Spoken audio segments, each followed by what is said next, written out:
looks like a rusty nail to me. I think we can make a tool out of it.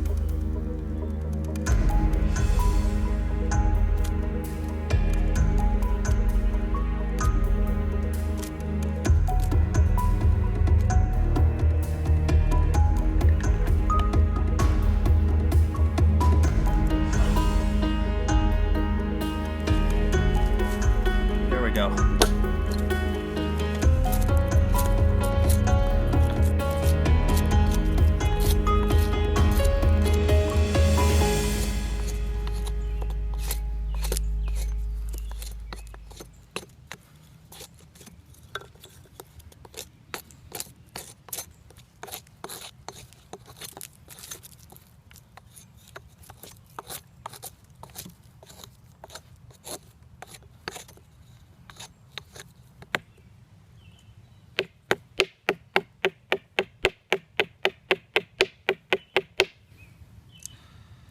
So you want to find yourself like an anvil stone, and then something hard like quartzite.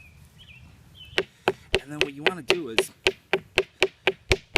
you want to flatten the head of this nail.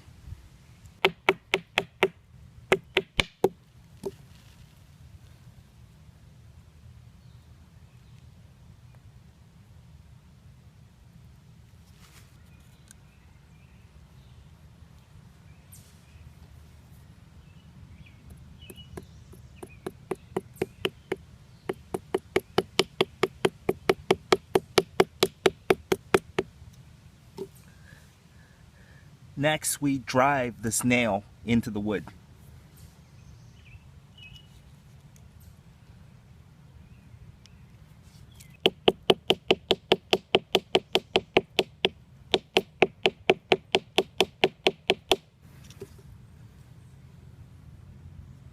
I'm gonna clean up the interface a little bit.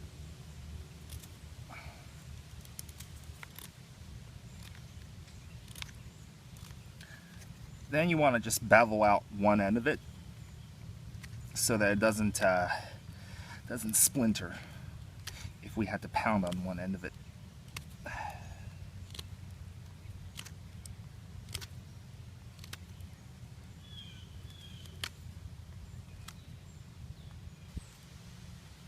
Next, we bind the tip of it with some cordage.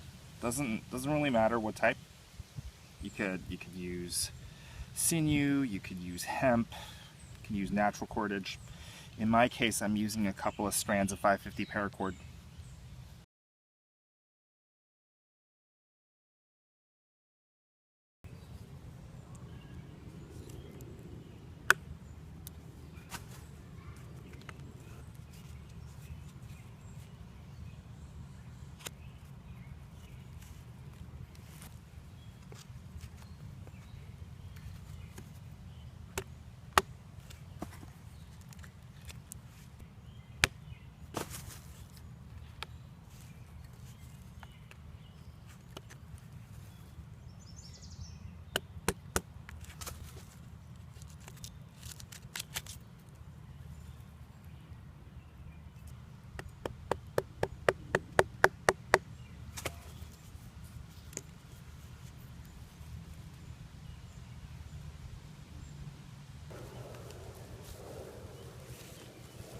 Hey everyone, so today I decided to take the time to build a frontier era awl.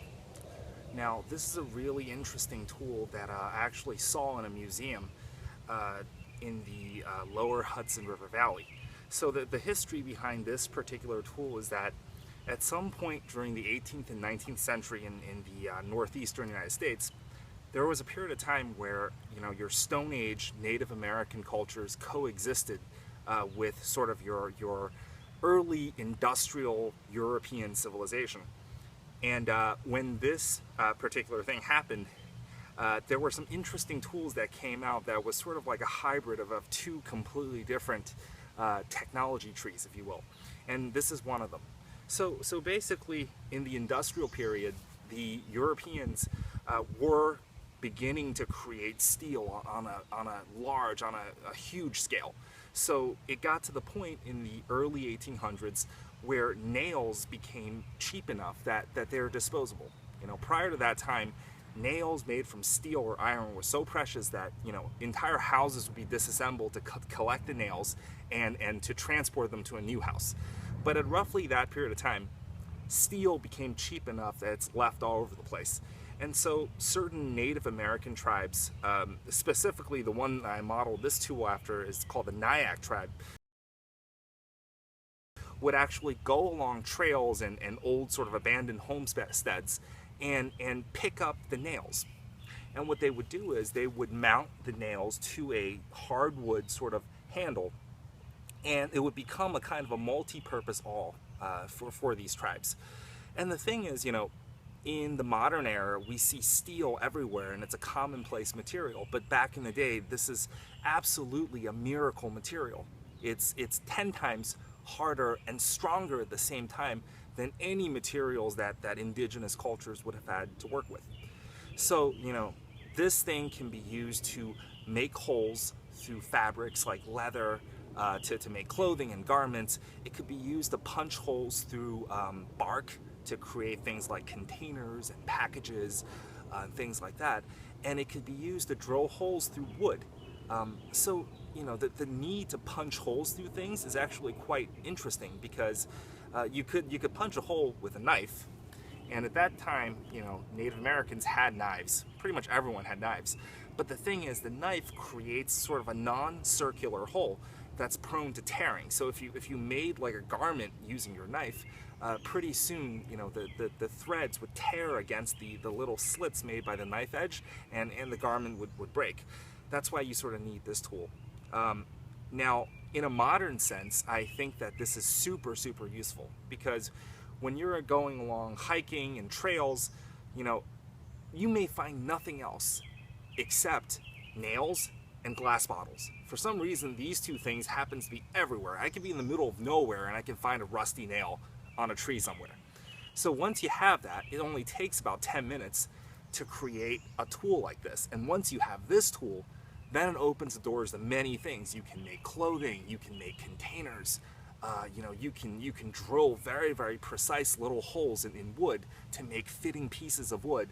More complex tools become possible. So I think sort of like your steel awl really is one of those tools that I would certainly keep around, just because it's so utilitarian and it's so easy to make, and it's made from a material that nowadays is so common.